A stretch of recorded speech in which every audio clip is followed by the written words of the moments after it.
Halo Sobat Mania, kembali lagi di BRC Official. Ada kabar menarik nih mengenai dua bek PSM Makassar, Yuran Fernandes dan Aloisio Neto Soares, lebih tajam dari striker, Adilson Silva hingga pekan 14, Liga 1 2024/2025. Yuran Fernandes dan Aloisio Soares telah membukukan 2 gol musim ini, sedangkan Adilson Silva tak kunjung catatkan namanya di papan skor. 2 gol Yuran Fernandes dijebloskan ke gawang Madura United dan Persebaya Surabaya. Gol tersebut disarankan memanfaatkan bola sepak pojok. Pemain asal Tanjung Verde itu memaksimalkan postur badannya yang tinggi untuk menyundul bola. Lalu Aloisio Soares mencetak gol ke gawang Dewa United dan PSS Sleman. 2 gol itu juga disarankan memanfaatkan bola sepak pojok.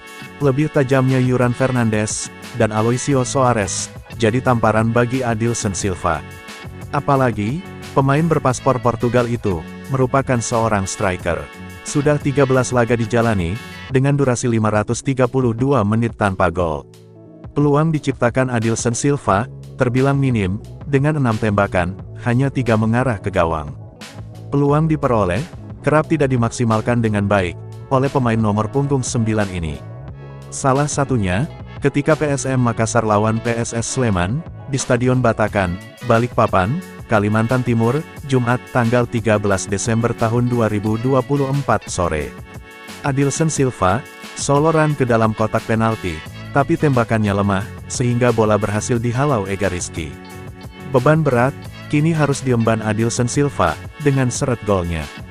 Sebab, para pecinta PSM Makassar menyoroti kontribusinya kepada tim. Apalagi, penyerang 27 tahun itu terikat kontrak panjang hingga 2026 bersama PSM Makassar. Jika tak kunjung menemukan ketajamannya, bukan tak mungkin Adilson Silva akan dievaluasi di putaran kedua Liga 1. Mengingat, jendela transfer paruh musim akan dibuka pada tanggal 19 Desember mendatang.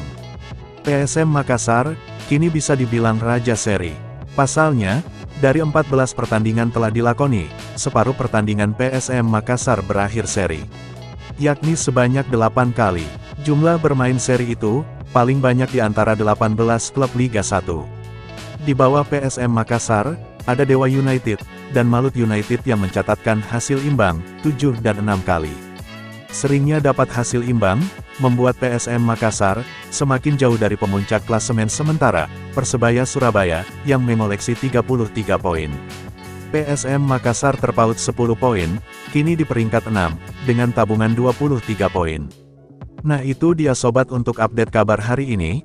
Bagaimana pendapat kalian sobat? Tulis pendapat kalian ya sobat, dan jangan lupa like, komen dan subscribe.